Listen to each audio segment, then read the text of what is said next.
চলুন আগে ভিডিও দেখি, তারপর কথা বলছি। এই নির্বাচনে যাকে খুশি তাকে ভোট দিবেন, এ ব্যাপারে আমি আপনাদেরকে জোর করব না, কারণ প্রত্যেকজন মানুষের মুক্ত চিন্তার অধিকার আছে, স্বাধীনতা আছে। কিন্তু দেখেন, বাংলাদেশে এবার দুইটা ভোট হচ্ছে। একটা ভোট হলো গণভোট, আর একটা ভোট হচ্ছে জাতীয় নির্বাচন। তো জাতীয় নির্বাচন কি করে? ভালো করে শুনুন 5 কথা বলুন। বছরের জন্য একটা সরকার নিয়ে আসে, যে কোনো দল আসতে পারে। তারা খারাপ করলে পরের বার জনগণ বিদায় করে দিবে, ভালো করলে পরের বার জনগণ তাদেরকে আবার নিয়ে আসবে। বাট গণভোট বাংলাদেশে ওই যে জিয়াউর রহমানের সময় একবার হয়েছে, আবার আসছে। এই গণভোট আদায়ের জন্য আমাদের 1400 ছেলে মেয়েকে জীবন দিতে হয়েছে।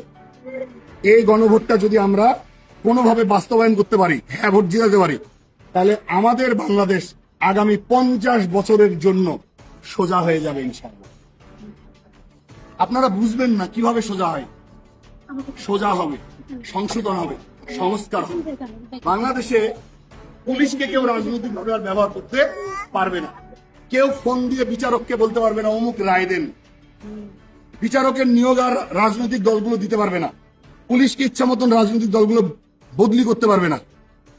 আবার বাংলাদেশে দেখছেন না, আমরা দুইটা পরিবারকে দেখি আজকে প্রায় 50 বছর দেশ শাসন করছে, কিন্তু দেশ শাসন করতে করতে মনে হচ্ছে আজ যাবো না এখান থেকে, মানুষ মেরে ফেলবো, তাও রাষ্ট্রে থাকবো।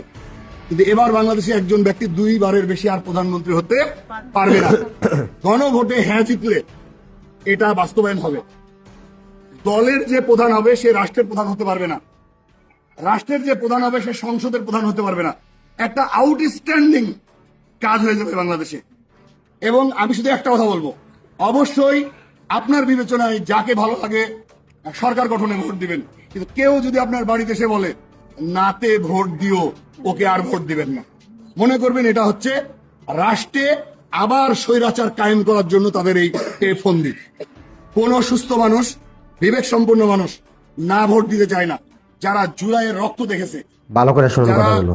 জুলাইয়ের শিশুদেরকে জীবন দিতে দেখছে, আপনারা দেখছেন না পুলিশ কিভাবে ওই ঝুলে থাকা মানুষকে গুলি করছে, হেলিকপ্টার থেকে গুলি হয়েছে।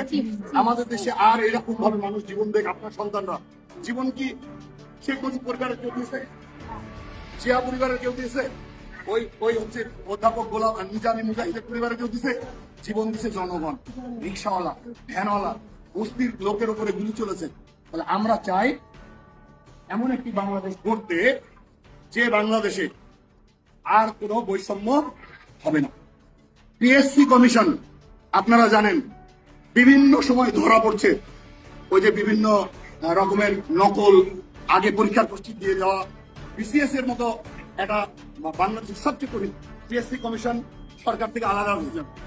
পিএসসি কমিশন স্বাধীন পিএসসি কমিশন হবে, স্বাধীন বিচার ব্যবস্থা থাকবে, স্বাধীন পুলিশ কমিশন থাকবে। বাংলাদেশে কেউ 2 বারের বেশি প্রধানমন্ত্রী হতে পারবে না।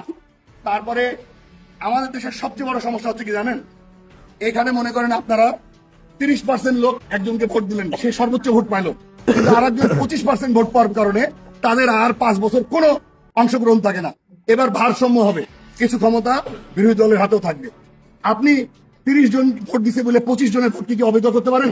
তাহলে এই ক্ষমতার ভারসাম্য বাংলাদেশের সংবিধানে 72-এর সংবিধানকে বাংলাদেশকে বদলাতেই হবে, নাহলে বারবার বাংলাদেশের স্বৈরাচার আসবে, বাকশাল আসবে, বাংলাদেশকে বারবার এই রক্ত দিয়ে দিয়ে সরকার বদলাতে হবে। আমরা ওই রকম একটি রাষ্ট্র থেকে বেরিয়ে একটি নতুন রাষ্ট্র, যে রাষ্ট্র আমার সন্তানকে রাষ্ট্রের সর্বোচ্চ পর্যায়ে পৌঁছার ব্যবস্থা করে দিবে, যে রাষ্ট্র আমার সন্তানকে কেউ জঙ্গি বানাবে না, যে রাষ্ট্র আমার ভালো করে শুনুন কথাগুলো। বাজারে যাবে মায়ের ওষুধ আনতে, কিন্তু আমার সন্তান গুলিবিদ্ধ হয়ে মারা যাবে না, আমার সন্তানকে ক্রস ফায়ারে হত্যা করার কেউ সাহস পাবে না।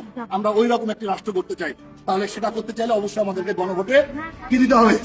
হ্যাঁ ভোট দিবেন তো আপনারা ইনশাল্লাহ। আমার জন্য দিবেন না, আমি বলেছি আমার দলের জন্য আমি ভোট চাচ্ছি না। আমি পছন্দ করি একটা দলকে, একটা দলের সাথে আমরা জোট করেছি, আমি তার জন্য আপনার কাছে ভোট চাচ্ছি না। তারা 5 বছর ক্ষমতায় যাক বা না যাক, না গেলেও গণভোট হ্যাঁ হলে তারা ক্ষমতা কিছু না কিছু পাবেই। কিন্তু না জিতে গেলে বাংলাদেশ থেকে আবার আমাদেরকে 1300-1400 মানুষকে 5 বছর পরে জীবন দেওয়ার জন্য অপেক্ষা করতে হবে। গুলি চালাবে হেলিকপ্টার, র্যাব, পুলিশ, বিজিবি, সেনাবাহিনী, আমাদের সন্তানকে গুলি করে হত্যা করবে। আমরা এরকম কোনো বাংলাদেশ চাই না। আপনারা শুধু নিজেরা ভোট দিবেন না, আমার বিনীত অনুরোধ, আপনারা ভোট দিবেন, শাশুড়িকে বলবেন, মাকে বলবেন, বাবাকে বলবেন, শ্বশুরকে বলবেন, প্রতিবেশী যারা আছে। আপনি তো একটা মানুষ, আপনি একা, আপনি যারা সমাজে বাস করেন, আপনাদের মতন যারা এখন সমাজে, তারা সমাজে দেখবেন ওই পাড়াতে আপনি সবচেয়ে বেশি এরোস্টিকেট, আপনি সবচেয়ে বেশি আপ টু ডেট, আপনার পোশাক সবচেয়ে ভালো। আপনার কাছে মানুষ বলতে চাই, চলতো একটা বোরখা কিনবো, চলতো অমুক কিনবো, একটা ব্যাগ কিনবো, আপনার কাছে বুদ্ধি পরামর্শ দিতে হবে, কারণ আপনি ওই যে গ্রাহকের মধ্যে আপনি একটা খুবই রুচিশীল মানুষ। তাই আপনার কথা ওই সমাজের মানুষ শোনে। তাই আপনি এটাকে রাষ্ট্রের জন্য, দেশের জন্য, ভবিষ্যৎ প্রজন্মের জন্য আপনি এটাকে আমানত হিসেবে ব্যবহার করে হ্যাঁ পক্ষে কাজ করবেন ইনশাআল্লাহ। এটা আপনারা অবশ্যই করবেন। আর শেষ কথা, আমি আর ভোট নিয়ে কথা বলবো না। মূল কথা হচ্ছে যে বাচ্চাদেরকে নিয়ে যেটা বললাম,